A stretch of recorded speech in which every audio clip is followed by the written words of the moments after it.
안녕하십니까. 정경사TV입니다.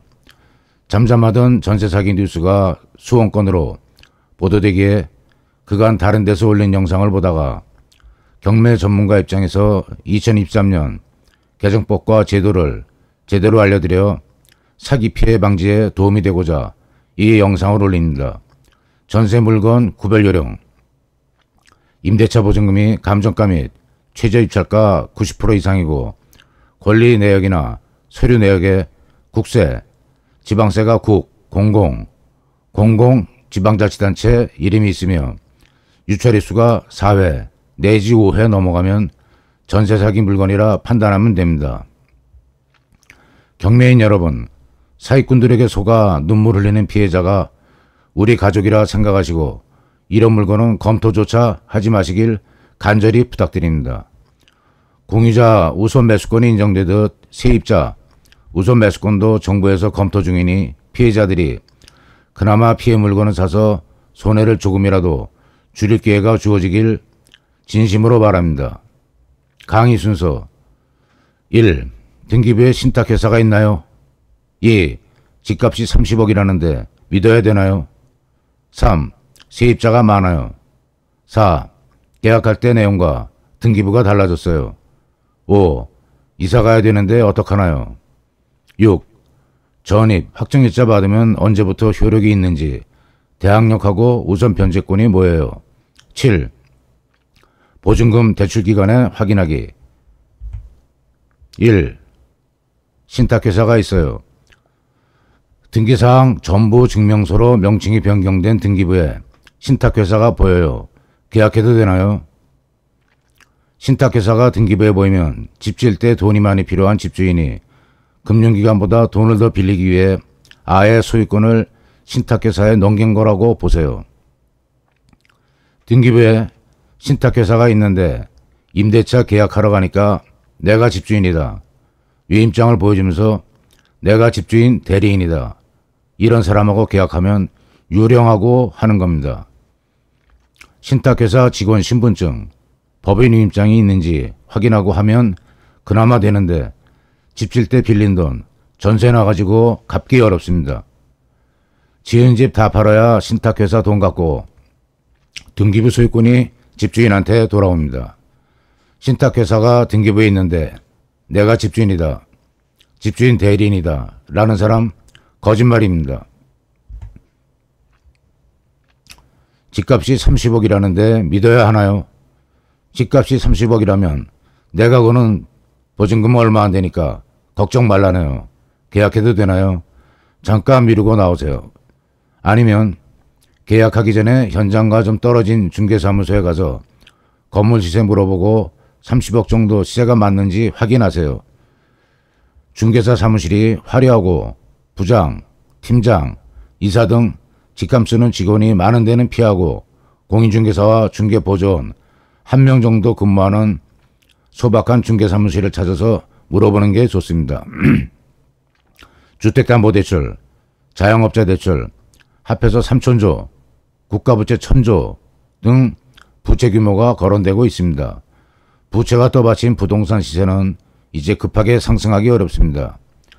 집을 사든지 전세라도 좋은 데로 옮기고 싶은데 내 돈으로 하는 게 아니고 이자 지출로는 고금리로 인해 감당하기 어려운 시대로 접어들고 있습니다.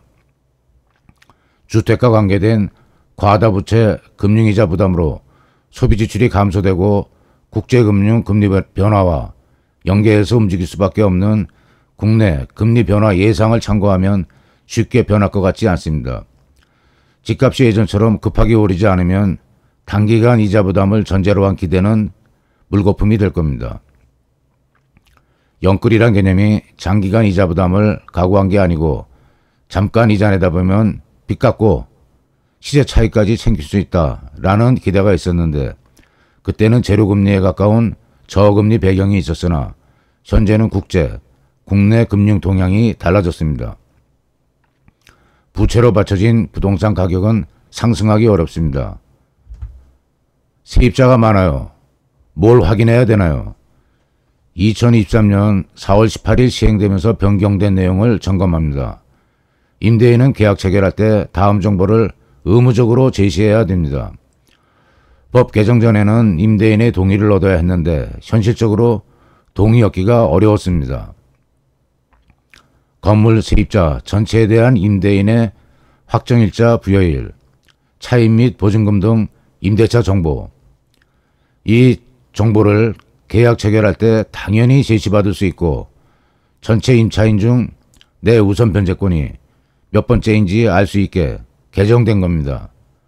과거 전세 사기 제목으로 올린 영상들을 보면 개정된 법률과 제도가 반영한데 여러분 판단에 혼란을 초래하는 것 같아 바로잡으려고 이 영상을 구성했습니다. 국세, 지방세, 완납증명서도 소유자로부터 의무적으로 제시받을 수 있어 계약 당시에는 몰랐으나 경매 진행 후에 교부 청구로 나타난 세금에 배당 순위가 뒤져 피해를 보는 일도 피할 수 있게 되었습니다. 단 계약 전에는 임대인 동의가 있어야 됩니다. 이렇게 하세요. 계약금 들고 계약서 작성 후 돈 건네기 전에 개정된 법률에 의한 임차인 내역과 세금 내역을 임대인에게 알려달라 하고 못한다고 하면 계약서 쓰다가 찢으면 됩니다. 다시 알려드립니다. 2023년 4월 18일부터 세입자가 부탁하고 사정 안 해도 임차인 정보와 세금 정보를 집주인이 보여줘야 하는 겁니다. 계약할 때 받은 정보와 달리 임차인에게 불리한 내용이 발생했으면 2023년 4월 18일부터 해약할 수 있고 위약금도 없습니다. 이사를 가야 되는데 어떡하나요? 이사 갈 때는 임대차 등기하시면 됩니다. 이사 갈 때 대항력, 우선 변제권 요건을 잃지 않기 위해 임대차 등기를 하고 이사 가야 합니다.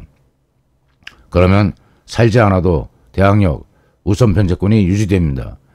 이 조항은 2023년 10월 19일부터 시행입니다. 변경 전에는 법원의 임대차 등기 명령이 임대인에게 송달된 후에야 등기가 가능해 잠적 등으로 송달이 어려운 경우 등기하기가 어려웠습니다. 그러나 개정 후 임차권 등기명령 결정이 나면 임대인에게 송달이 안 돼도 등기가 가능합니다. 등기하고 이사가야 임차인에게 인정되는 대항력과 우선 변제권이 지켜지는 겁니다. 전입, 확정 받아야 하는 이유. 주민등록 전입, 확정일자 언제 받는 게 좋아요? 전입신고는 주민센터와 정부 24에서 할 수 있고 확정일자는 주민센터, 대법원 인터넷 등기소 홈페이지에서 할 수 있습니다. 전입 및 점유 다음날 0시에 대항력은 효력 발생되고 확정일자는 업무시간 09시에서 18시에 할 수 있고 받는 즉시 효력 발생합니다. 요령 하나 있습니다. 대금 지불 시간을 오후 6시 이후로 정하고 등기부를 열람해서 사건 처리 중 이라는 문구가 없는 걸 확인하고 대금 지급하면 안전합니다. 주민등록조니까 점유로 생기는 대항력은 바뀐 집주인, 대출금융기관 등 새로운 이해관계인에게 보증금, 계약기간 등을 주장할 수 있는 권리입니다. 확정일자로 생기는 우선변제권은 채권자가 많아 줄 서게 되면 보증금 받을 순서가 보장되는 제도입니다. 7. 대출 및 보증이 되는지 확인하기. 임대차 계약을 체결하기 전에 허그라 불리는 주택도시보증공사, 보증보험 등의 대출 및 반환, 보증보험 가입이 가능한지 점검하는 과정이 매우 중요할 수 있습니다. 여러분이 계약하고자 하는 목적물에 돈을 대출하거나 보증하려면 전문기관에서 어설프게 하자 진단을 하지 않을 것입니다. 전문기관의 심사 능력을 빌려 전세 사기를 안 당하는 것이 좋은 대안일 수 있습니다. 이번 영상은 2023년 4월 18일, 10월 19일 시행 및 효력 발생되는 법규 개정 내용과 전세 사기 방지에 중요한 몇 가지로 구성했습니다. 조금이라도 전세 사기 방지에 도움이 되길 바라며 구독, 좋아요, 알림으로 정경사TV도 응원해 주시기 바랍니다. 미흡한 내용이 있어 문의가 많으면 전세 사기 방지 2편을 올리겠습니다. 시청해 주셔서 감사합니다.